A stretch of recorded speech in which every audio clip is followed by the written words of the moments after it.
Hey guys, it's Kenyon. I recently went to PBQTA 7 and competed in 3 blind, 4 blind, multi-blind, and fewest moves. In 3x3 blindfolded, I did pretty well and ended up getting 3rd place at the competition. 4x4 blindfolded, multi-blind I actually got another success, so I finally don't have just DNFs. And the real highlight of the competition was getting a 32.00 FMC PR mean, which got me 2nd place at the competition and ranks me now 4th in the state of Utah. So today, I'm going to be reconstructing this mean for you guys.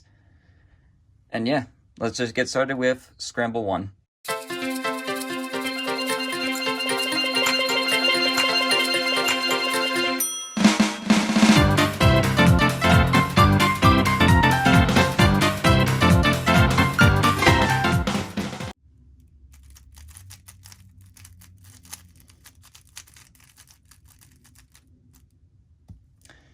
Alright, so for scramble number 1, I did this solve entirely on the normal. I did no NIS whatsoever, and I got a 32 move solution. So I started out by doing F2 and then D prime, L, F prime to make this square. And then the edge is back here, so I did B2, L2, D prime. And that gives me a 2x2 in 7 moves. Now, that doesn't seem fantastic, but it gets better. If you do B, R, B2, R, you get these two pairs in this cross edge for free. So you get to F2L minus 1 in 11 moves, which is insane. Now, from here, I inserted this pair by first pairing it up like this, and then I inserted it like this, because that gives me 3 corners in 24 moves. Now, the annoying thing about this is I went through my skeleton multiple times and I couldn't find a way to cancel a move. So what I ended up doing was finding a spot where I would get them in 8 moves. And I actually found it right at the start. So if you do B, R prime, F prime, R, B prime, R prime, F, R, and then run through the rest of the solution,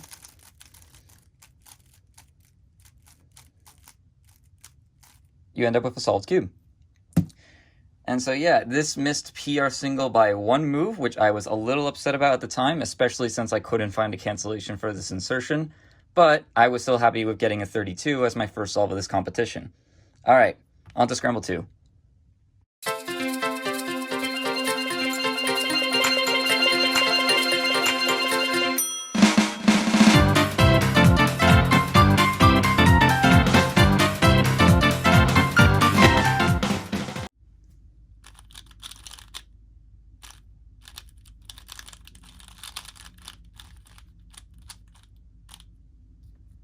Alright, so on Scramble 2, I got, once again, a 32 move solution, and the first thing I noticed is that all the corners are just already oriented relative to white and yellow, and these 3 were solved. So I initially was trying to figure out how to make this into a block, and I couldn't find anything. So what I ended up doing when I got here was I immediately went to the inverse scramble. Alright, so now we're on the inverse scramble. For the record, these 2 lines right here indicate the inverse scramble because I do all my stuff on the normal up here and all the stuff on the inverse down here. So on the inverse scramble, I saw that if you did F prime B and then D prime R prime, that gives you a 2x2 in the back. Now, I couldn't find anything good from here.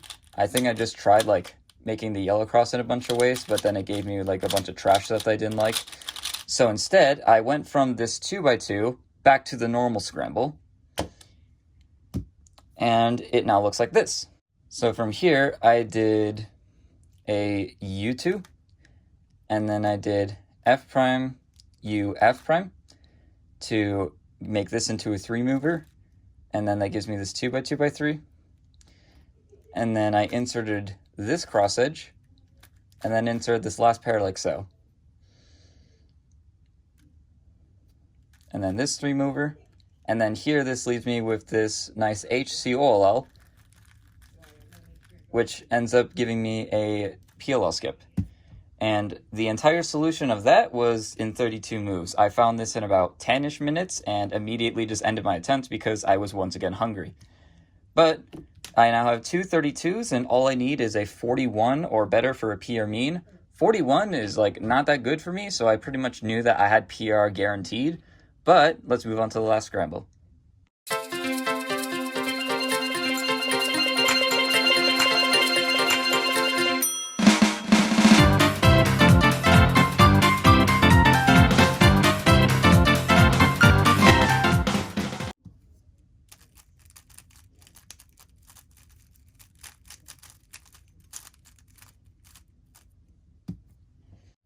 So here, the first thing I'm seeing is that we have the Colorado flag. No, I'm just kidding. Okay. So what happened at the start of this attempt is I messed up writing the inverse of the scramble. I then tried it again, realized I made a bunch of mistakes there. And the reason why I messed it up is actually, you'll see in the time-lapse footage, is I got a bloody nose right as the attempt started. And so that was really annoying to deal with for the first 5 minutes. So I ended up just giving up, flipped the paper over, and then tried to find some good stuff on the normal, which I did not. I could not find anything good on this normal, so I immediately went to the inverse scramble, which looks like this. And here, what I found is that if you did r prime b, and then u prime, and then r prime l u prime, that gives you a cross plus this 2x2. However, if we go back 3 moves, I found out that if you did an f2 here, and then did r prime l u prime, you get a pair, and a nice edge. And once I got to this point, I immediately oriented this pair, and then d2, and then inserted it like this. And then I did f, r2, f prime to give me this. So this is f2l minus 1. And here I tried to do some ZBLL stuff. I actually know this one. But that ended up with like a 38, and a 38 did secure PR for me, but I didn't like it. So once I got to f2l minus 1, I went back to the normal scramble, and that looks like this. And from here, I saw that if you made the pair and then insert it, you get this COLL. But if we go back a couple moves and we insert the pair like this instead, you're left with 3 corners in, I believe, 27 moves. And so this was pretty much guaranteed to give me a 35 or lower, so I decided to go with this. And after running through my skeleton, I found a place to insert it right here. The D cancels with the D prime, which cuts out 2 moves, and the F prime cancels with the F2 to make F, which is another 1 move. So it went from being 35 to 32. And that's how I got a 32 flat PR FMC mean. 32, 32, 32. Very satisfying. Thank you guys for watching this video. If you did enjoy my solutions, please leave me a like and comment what solution you think you might have found. And thank you guys for watching. I'll see you guys next time. Bye.